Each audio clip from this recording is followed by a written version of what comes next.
Պարոն Հովհաննիսյան, ներկայացման համար այսօր վարչապետը իր բացման խոսքի ժամանակ նշեց, որ 2026 թվականից գործելու է անկանխիկ առևտրի դեպքում հետվճարի համակարգ, այսինքն քաղաքացին անկանխիկ, ասենք ենթադրենք 10,000 դրամ առևտուր անելու դեպքում 2%-ը, եթե ճիշտ եմ հասկացել, ետվճարի տեսքով վերադարձվելու է իրեն։ Սա շատ լավ որոշում է եւ ըստ էության սա անուղղակի նաև ինչ-որ իմաստով աշխատավարձի բարձրացում է մեր քաղաքացիների համար։ Ես խնդրում եմ այս հնարավորությունը օգտագործելով մի քիչ մանրամասնեք այս պահի դրությամբ, որքան որ տեղեկատվություն կա այս որոշման վերաբերյալ։ Շնորհակալություն։ Շնորհակալություն։ Իրականում այս ծրագիրը մշակել ենք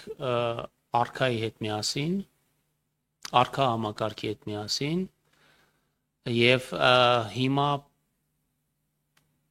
վերջնականացման փուլում ենք այդ թվում նաև տեխնիկական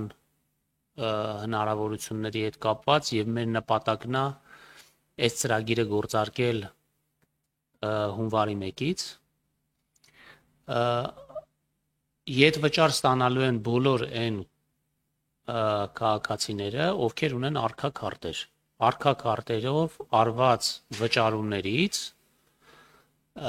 եթե դա չի վերաբերվում խաղային ոլորտին, ստանալու են ետվճար 2%-ի չափով։ Ես ավելի շուտ կասեի, որ մեր մոտ էժանանալու է անկանխիկ առևտուրը եւ դրա հակառակը կլինի կանխիկով առևտուր անելը լինելու է 2%-ով ավելի թանկ։ Սա է այն հիմնական մոտիվացիա, որով մենք շարունակելու ենք ստվերի դեմ պայքարը, ստեղ ըստ էության երկու հիմնական նպատակ ենք հետապնդում։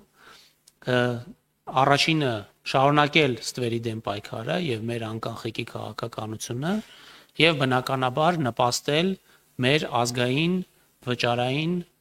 համակարգի կայացմանը եւ բարելավմանը։ Շնորհակալություն, խնդրեմ։ Շնորհակալություն, պարոն Հովհաննիսյան։ Ես կարծում եւ համոզված եմ, որ ստվերի դեմ պայքարում խրախուսող գործիքակազմը միշտ ավելի արդյունավետ է եւ նաեւ մեր փորձը հենց սա է ցույց տալիս։ Ես նաեւ ուզում եմ հույս հայտնել, որ արքա համակարգի կատարելագործման ուղղությամբ հավելյալ աշխատանքներ կտարվեն, մասնարարպես հիշելով վերջին մի քանի դեպք արքայի խափանումների, նաև հույս ունեմ, որ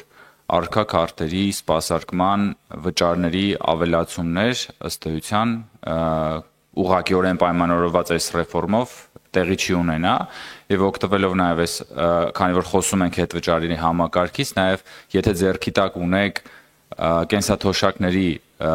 թոշակառուների կողմից անկանխիկ առևտրի հետվճարի ծավալների մասով, եթե ունեք վիճակագրություն, օրինակ նախորդ տարվա կամ վերջին ամիսների, խնդրում եմ դա եւս ներկայացրեք։ Շնորհակալություն։ Շնորհակալություն։ Ես եթե խոսենք վիճակագրություն այս պահին ձեռքից տակ չունեմ, բայց կարող եմ ասել, որ անկանխիկ եղանակով վճարումներից կենսաթոշակառուներին հետ վճարի տրամադրմանը 2026 թվականի բյուջեով նախատեսվել է 20 միլիարդ դրամ, որը ավելի է 25 թվականից 7.6 միլիարդ դրամով։ Սրան եւս մեր քննարկումների արդյունքում մինչև բյուջեի վերջնական հաստատվելը եւս կավելացվի, որովհետեւ ինչպես վարչապետը ասեց, մենք նպատակ ունենք ետվճարի չափը 12%-ից դարձնել 20% եւ սա որոշակի հավելյալ միջոցների կարիք կառաջացնի, որը պետք է այս ծրագրի վրա ավելացնենք։